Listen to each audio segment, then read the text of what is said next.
This is a declassified document from the US National Archives describing the operational effectiveness of the US Army 14th Port Unit at Southampton during a critical period in World War II, simply called 14th Port. Never before in its history has the 14th Port performed such a good variety of port operations as it did during the month of October. The month started off with a bang when the first troop ship from the United States, the Thomas Bowery, entered the port and discharged 3,693 personnel.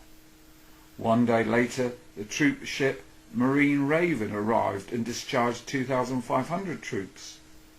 During the remainder of the month, other large transports arrived from the United States, the largest of which disembarked some 5,990 troops.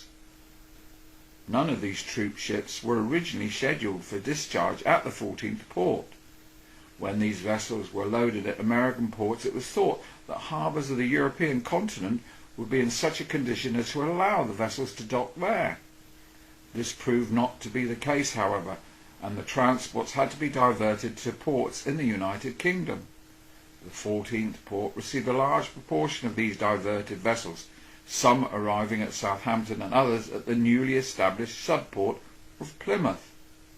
It appears likely that the programme will continue to be handled by the 14th Port until the continental harbours are able to take the larger ships.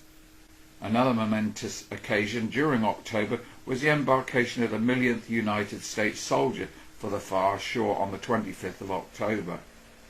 Officers of the British and American armies, Southampton civic figures, and representatives of the American Red Cross were present at a brief ceremony commemorating the event.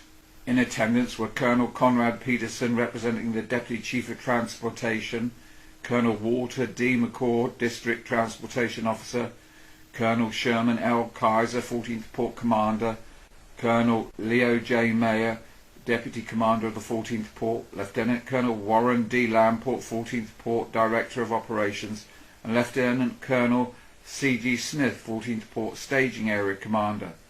Representing the British Army were Brigadier W.C.A. Hannay of the Southampton Garrison, Colonel J.G. Payne, Deputy Director of Movements for South Coast Ports, Lieutenant Colonel J.M.D. Clark, Southampton Sector Officer, Lieutenant Colonel R.G. Phillips, 14th Port Liaison Officer, and Major Charles Parker, Movements Officer for the 14th Port Staging Area.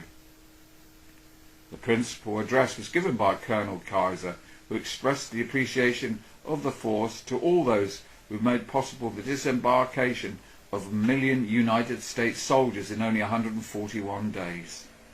The Mayor of Southampton, Councillor R.J. Stranger, said he was happy that Southampton had been able to participate in the greatest invasion of all time.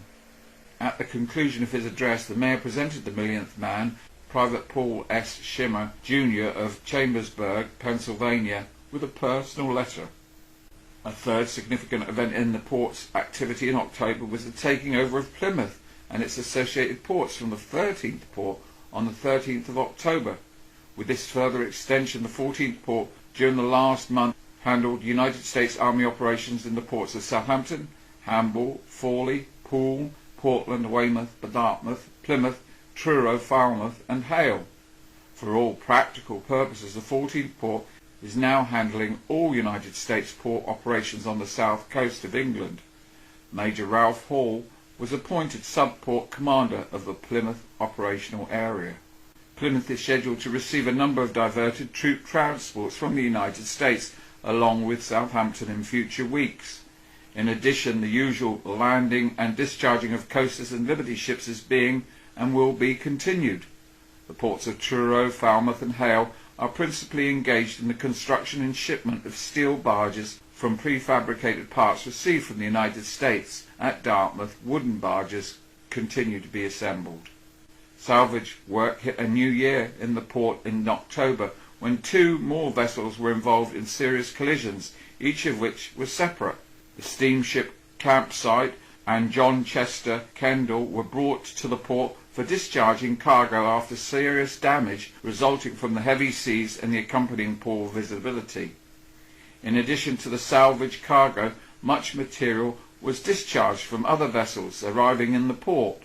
For the entire month of October, discharge of cargo amounted to 14,543 tons, the largest for any month since the port officially halted discharge of Bolero cargo last May. In early October, without the slightest warning, the 14th port also found itself the recipient of 2,100 free French recruits and repatriate troops.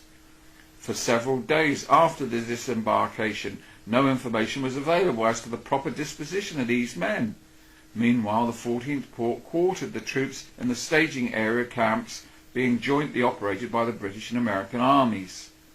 An immediate medical examination showed many of the French recruits to be infected with diseases. The port supplied needed medical services, interpreters and much other requirements until the responsibility for the troops was decided as belonging to the British Army. Another milestone in the operation of the 14th port was the payment of $2,300,469.20 in reverse lend-lease through the month of October. This figure represents the cost of operating the port as charges for towing, docking, stevedoring, ship's gear and other operational expenses are concerned. A credit of $33,000 was given to the port in October for services rendered by port companies in discharging several British ships in the past. Marshalling Area D, in operation since before D-Day as one of 4 such areas on the English south coast, was officially terminated from the United Kingdom base on the 5th of October. The area is now being operated by the 14th port on the same basis as the old Marshalling Area C, now at the 14th port staging area. Although limited berths and hards exist at Portland and Weymouth, these 2 ports have embarked well over 300,000 personnel since D-Day, approximately 1/3 as many as the Southampton area handled in the same period. Actual operation of D area progressed from the very beginning with a minimum of difficulty. Even so, it was decided to maintain the 2 ports for embarkation and thus safeguard the Southampton area from possible congestion should emergency, such as the arrival of large troop ships recently, occur. D area is under the command of First Lieutenant Alfred A. Schaefer, an officer of the 14th port. Long before D-Day, the 14th port provided both officers and enlisted personnel who went through extensive training prior to D-Day, going through all of the activities necessary to the operation of the entire marshalling area. Although most of the original personnel have since been recalled, the majority of the responsible positions of Area D have always been held by the 14th port personnel.